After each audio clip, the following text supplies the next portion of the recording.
همین ملاهای ما، دوست ما، متای طریق ما، اختطافگر ما، کسایی است که از مذهب امام ابو حنیفه رحمت الله علیه استفاده کرده در جامعه وهابیت و سلفیت خدمت میکنه. و ریاض خدا ای عواما، فکرتان بگیرید شما کلگیتان مذهبی است.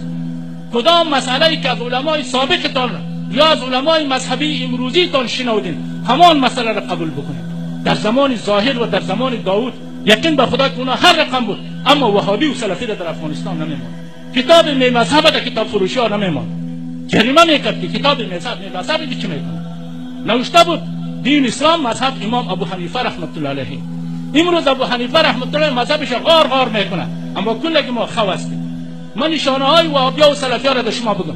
در قدم اول که شروع میکنه والا پشت مرده کی خیرات کرده، کی اسقاط کرده، باز که شروع میکنه بعد از سنت کی دواره کشیده، بدعت است.